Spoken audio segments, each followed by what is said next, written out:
Un nouveau trailer pour le prochain film Mission Impossible ou encore un nouveau film Predator qui s'annonce, quelles étaient les actualités pop culture qu'il ne fallait pas manquer cette semaine. Bref, voyons ça tout de suite.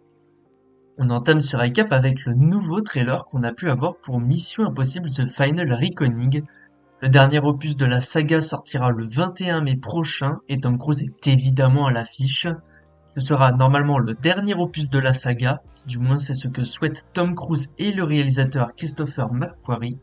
Cependant, on peut se douter que si c'est un énorme succès, Paramount aura sûrement envie de faire des suites, sachant qu'on n'est pas non plus à l'abri de nouveaux spin-offs ou de séries dans l'univers, sachant que de base, ce film devait être la seconde partie à Dead Reckoning sorti en 2023, mais comme ce dernier avait été considéré comme un échec par le studio malgré ses 571 millions de dollars au box-office monde, ils ont choisi de changer de nom pour devenir The Final Reckoning.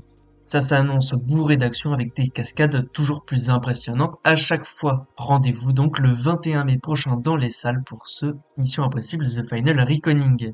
On enchaîne puisque selon Deadline, Robert Pattinson, vu dernièrement l'affiche de Mickey 17 ou encore de The Batman et qui tourne en ce moment pour le film The Odyssey de Christopher Nolan, bref l'acteur pourrait jouer dans le prochain film Dune réalisé par Denis Villeneuve. Il pourrait y incarner le méchant du film, à savoir Scytale, un polymorphe dans l'univers de Dune. Sachant que ce personnage apparaît dans le livre Dune Messia qui se déroule 12 ans après Dune partie 2. Le film est pour l'instant prévu pour décembre 2026, sachant que si Robert Pattinson joue dedans, ça ne devrait pas avoir d'incidence pour The Batman partie 2. On enchaîne avec les actualités en vrac. D'abord, on a eu des images pour la 4e saison de Love, Death and Robots qui arrive sur Netflix le 15 mai prochain avec 10 épisodes. Toujours du côté de la plateforme avec le logo rouge, la série Adolescence pourrait revenir pour une 2e saison qui serait prise en charge par la société de production de Brad Pitt. Sachant que selon les sources, la série serait l'une des plus grosses réussites en termes de critiques. Donc c'est pas étonnant d'avoir une nouvelle saison. À voir si ça arrivera réellement. On reste toujours du côté de Netflix puisque Meryl Streep, l'actrice qu'on ne présente plus, serait en discussion pour jouer dans le film Narnia réalisé par Greta Gerwig, qui sortira sur la plateforme d'ici quelques années.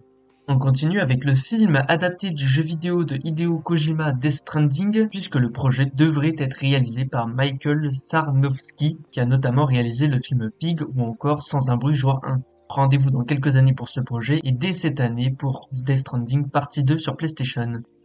Côté réalisation, on a appris que Matthew Johnson était en pole position pour réaliser un film Magic the Gathering, inspiré du jeu de cartes avec l'ambition de créer un univers connecté. Cependant, on n'a pas réellement de comparaison pour ce réalisateur, puisqu'aucun de ses projets est sorti en France. Côté date de sortie, Paramount a annoncé que le film d'animation Angry Birds 3 sortira en janvier 2027 dans les salles. On repasse du côté des trailers puisqu'on a eu une bande-annonce pour le film The Phoenician Shem de Wes Anderson prévu pour le 28 mai prochain au cinéma. Et comme à son habitude, Wes Anderson a réuni un casting de stars 5 étoiles puisqu'on aura Benicio del Toro et Mia Trehalleton, désolé de la prononciation, mais aussi Tom Hanks, Scarlett Johansson, Bryan Cranston, Jeffrey Wright ou encore Benedict Cumberbatch entre autres. Bref, rendez-vous le 28 mai pour voir tout ce beau monde au cinéma. Je vous l'ai teasé en introduction, mais oui, un nouveau film Predator a été annoncé cette semaine par Disney, et notamment par Disney+, puisqu'on a eu un trailer pour le film d'animation Predator Killer of Killers, sorti prévu sur Disney+, le 6 juin prochain. C'est réalisé par Dan Trachtenberg, et en ce qui concerne l'histoire, des guerriers les plus féroces de l'histoire de l'humanité, un viking qui guide son jeune fils dans une quête sanglante de vengeance, un ninja du Japon féodal qui se retourne contre son frère samouraï dans une lutte acharnée pour sa succession, et un pilote de la Seconde Guerre mondiale qui s'envole pour enquêter sur une menace surnaturelle qui pèse sur la cause alliée, sachant que chacun affrontera évidemment un Predator. Est-ce qu'il y aura un lien entre les différents Predators? Est-ce que ce sera le même? On ne sait pas. Et donc, comme je l'ai précisé plus tôt, il s'agira d'un film d'animation, le premier concernant la licence, qui s'annonce quand même particulièrement sanglant, donc il ne faut pas s'inquiéter de ce côté-là. On rappelle également qu'un autre film Predator sort cette année, Predator Badlands, qui est lui aussi réalisé par Dan Trachtenberg et qui est prévu cette fois-ci pour les salles pour le 9 novembre prochain. Et rappelons également que le réalisateur n'est pas inconnu à cet univers puisqu'il avait déjà réalisé le film Prey pour Disney+, dans l'univers des films Predator. Enfin, on en termine avec les actualités pop culture, puisque HBO a renouvelé la série The Last of Us pour une troisième saison. On le savait déjà à peu près, mais c'est désormais officiel, et c'est pas réellement une surprise, puisque la saison 2 ne couvrira pas tout le second opus. L'ambition serait même d'adapter le second jeu sur plusieurs saisons afin de rentrer pleinement dans les détails de l'intrigue. Sortie prévue pour cette deuxième saison le 14 avril prochain sur HBO, et donc dans quelques jours. On termine ce récap avec notre traditionnel point box-office. Et d'abord Blanche-Neige qui en est à 169 millions de dollars au box-office monde. C'est donc un sacré échec pour ce remake côté Disney. Il va devoir repenser sa stratégie concernant justement les remakes live de ses classiques d'animation. Ça passe déjà par une mise en pause de celui concernant le film Réponse. Alors ce projet n'était pas totalement officiel, mais selon les rumeurs, il serait donc officiellement mis en pause par Disney à voir déjà cette année, puisqu'on rappelle que Lilo et Stitch aura le droit à un remake cet été, à voir s'il s'agira lui aussi d'un succès ou d'un flop.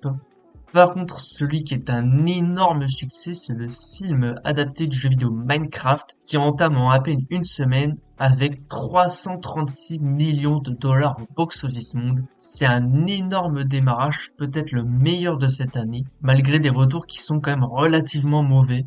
Mais bon, ça sent quand même relativement bon pour le milliard de dollars au box-office monde. Il s'agira peut-être du premier film issu d'Hollywood à faire ce score cette année, puisqu'on rappelle qu'un film d'animation chinois avait réalisé l'exploit de faire plus de 2 milliards au box-office monde.